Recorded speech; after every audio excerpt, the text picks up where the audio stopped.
Well, hello there, YouTube. Chilling with Twisted 420 here, and as you can see, people, today we have something massive. That's right, the Iron Studios quarter scale Thanos.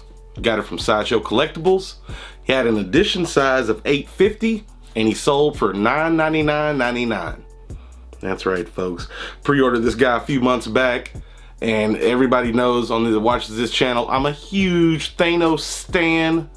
I collect all the Thanos statues, and this one was much larger than I anticipated. The presence on this thing, I had to put it up next to the life-size Infinity Gauntlet from Hot Toys just to give you an idea before we dive into it and start looking at everything, okay?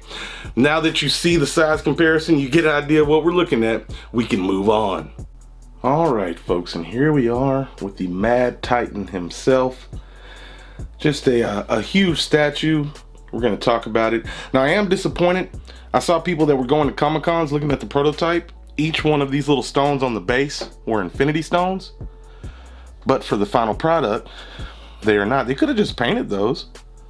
That would have been cool. Could have just painted them. But anyway, now as we all know, we're going to start at the base. Not the best looking base.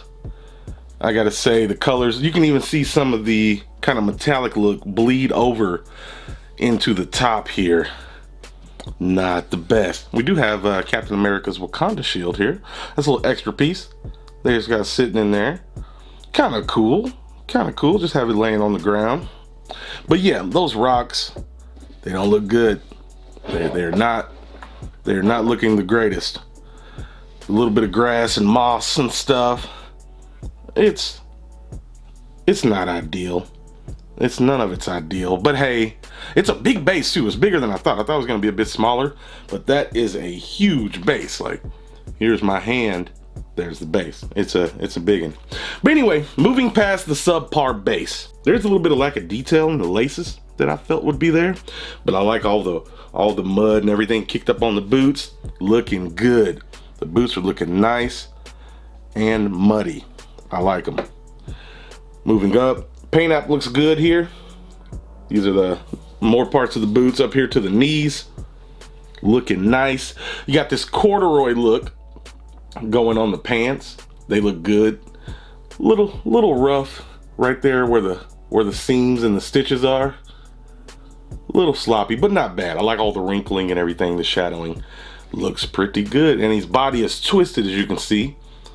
So things are shifted a bit. And I gotta say, right here on the main part of his shirt, they nailed it. The colors, the texture, very nice. Very nice. Now we do have two portraits. We're gonna talk about that in a second, and we're gonna talk about something else. At this point, I need to go ahead and stand up. This is such a big ass statue. Let me go ahead and come around. Now here's something I want to point out right now.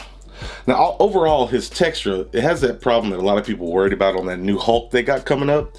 It's kind of an orange peely texture. Nothing too crazy, but here's where I'm disappointed. This fist is just a mess. Let me see if I can turn it into the light a little bit better. It's just a gobbled little mess. There's not enough separation, not enough detail. And look at those nails. Now I'm gonna show you something. This is their 1/10. There. I had to bust out my macro lens, but look at those shiny individual fingernails. That is well done on the 1/10, but not on the quarter scale? That is perplexing. There we go. There's a close-up shot just to show you how much of a mess that fist is. I'm not super butthurt about it, but it's worth showing potential buyers and stuff. And now we got to talk about something interesting. The gauntlet. I got to say, the gauntlet itself looks great. It's really bright on the center stone. But what they did here, this is all held in with magnets. You got a flashlight that takes 3 AAAs that you put in there. You turn it on and off. And yeah, you just stick that. Yeah, you just pop that flashlight in there. The magnets pop on. Bam. Whenever you want to turn it off, you pop it out, give it a quick press, and it's off. So interesting. They did the same thing on the 1/10 scale, and it's just larger here.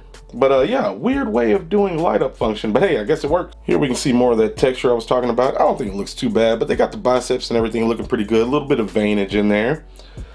And the paint app on his armor, everything looks good. A little weathered, not bad. A little dirty in some spots. Overall, he looks pretty good. He's a big boy, man. This is a big ass statue. All right, we got to talk head sculpts, people. I got to say, that's one spot they nailed it. Look at those teeth. His ball sack chin. It's all there. The eyes. That looks really good. The paint app, everything. That is a great portrait. And you get two of them. Let's take a look at the other one real quick. All right, there's the second head sculpt where he's just got kind of pursed lips, mouth closed, looking kind of determined and everything. It's cool, but I'm definitely going to have the teeth out portrait on here 95% of the time, I'm sure. But it's another good looking portrait. I can't complain about that. And for people who are curious, there it goes. It's a big peg with a magnet, and that's how it slides in. Even got a little neck slither hanging off of there. So there we have it, people. My Iron Studios quarter scale Thanos. I gotta say, I love it. It's huge. The presence is there. Now it's got a few problems. The base isn't great, and the fist doesn't look great, and the light up function is weird. But damn it, all those problems aside, I'm in love with it. I'm happy that I got it. And I was a little worried because the box was all wet on one side. I was worried that it was gonna be damaged, but everything came in nice and clean. No breaks, no damages. I'm a pretty happy camper. Altogether, I gotta say, this is kind of what I expected from Iron Studios. I know they're hit or miss, but for the most part, I gotta say they did a pretty damn good job. This movie, quarter scale Thanos, looks awesome, and I'm really glad to add it to the collection. Thank you guys for watching. I'll have links in the description in case you're curious, so forth and so on. You guys stay sexy out there. I am out.